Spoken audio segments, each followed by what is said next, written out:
What's up, ladies and gentlemen? Welcome back to day number 6, where we teach you how to jump rope run in place. So first, guys, to start off, like we always have been in the series, 2 sets of 30 seconds from what we learned yesterday. Let's go.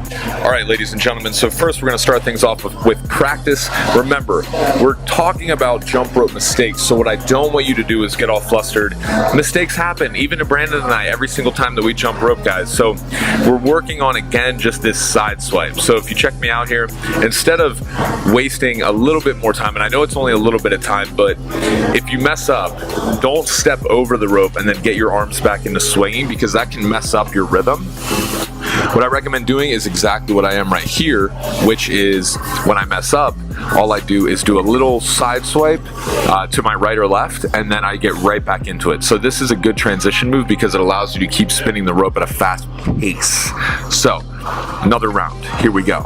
We're just practicing the mess up and the side swipe. Look at that, just I get right back into it, I roll my left hand over my right side and just get right back into it. That's what I want you guys doing, instead of when you mess up, stepping over the rope and getting started again.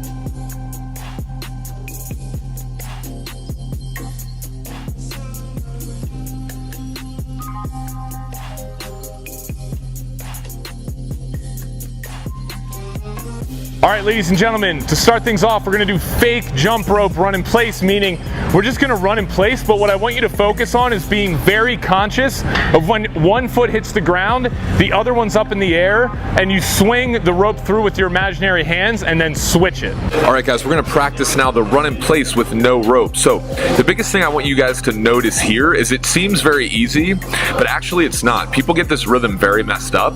Look at how each time I move my feet, I'm doing one turn with my hands. That's the important part, because people have a tendency to spin the rope faster than they're running. So if you look at me from the side here, all I'm practicing is, I'm kind of exaggerating it, of course, but I'm going very slow, and whenever I hop to a different foot, I'm practicing rotating the rope, as you'll see here in a second when we use the rope. But this is the motion I want you guys to get ingrained into your head. All right, ladies and gentlemen, good work. Now I want you to grab the rope, and guys, like anything, we're simply going to practice. Remember, for this, the biggest thing is that most of your form really isn't changing. You're maintaining that regular bounce form from your knees up. The only thing that's moving back and forth is your knees below, those feet just shifting in the run in place motion. Okay, now we're gonna do running in place with the rope, and as you see, it looks the same as without the rope. We're not doing two runs in the middle of one skip. What we're doing is one skip per every single run. So when you see my feet here just kind of going back and forth, what I want you guys to focus on again is all the fundamentals of jumping rope stay regular in my upper body. My elbows are in, my hands are jutting out to the sides of my hips. The only thing that we're focusing more on here, again, is the feet. Look, notice how little I actually move my feet. There's not really a whole lot of movement. It's very similar to regular bounce. The only difference is you have to get that timing down, and I recommend doing that by just practicing, guys. All right, ladies and gentlemen, let's get into the homework. We got 4 rounds of 30 seconds jump rope running in place. All right, yo, now it's time for your homework. 30 seconds each, 4 rounds. And we're just practicing, okay? So I don't care how many times you mess up. I want you guys practicing this so you get this rhythm down, because this is another fundamental move when it comes to being able to do tricks, okay? So as you can see here, I'm nice and easy. I'm just going one for one. One spin of the rope for every time I shift my feet.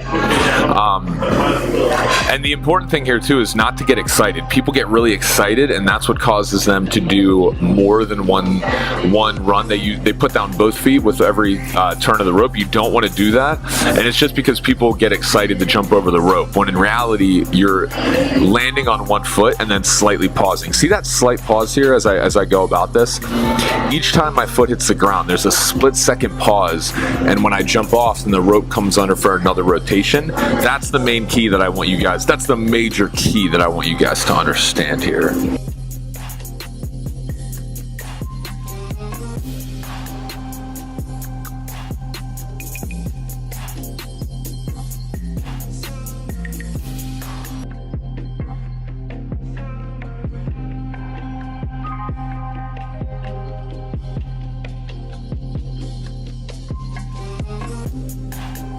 All right, third round, ladies and gentlemen. My overachievers at this point, I just want you to do this circuit again, maybe repeat for another 4 times, which would be a total of 8 times. But my point here, guys, is just practice, practice, practice. I promise you will get better, Zendu Nation.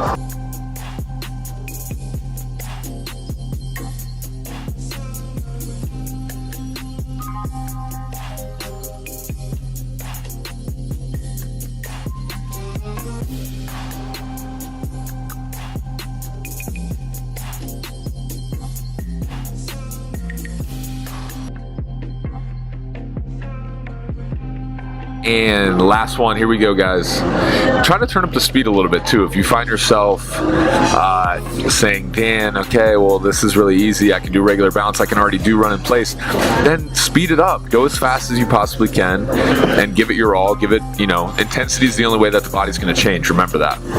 Have a great one, ladies and gentlemen. Thank you for tuning in on today's video. We will see you on the next one.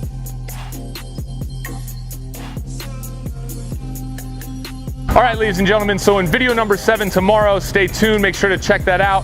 What we're doing is finally putting together a full workout so you guys can now be proficient in jumping rope.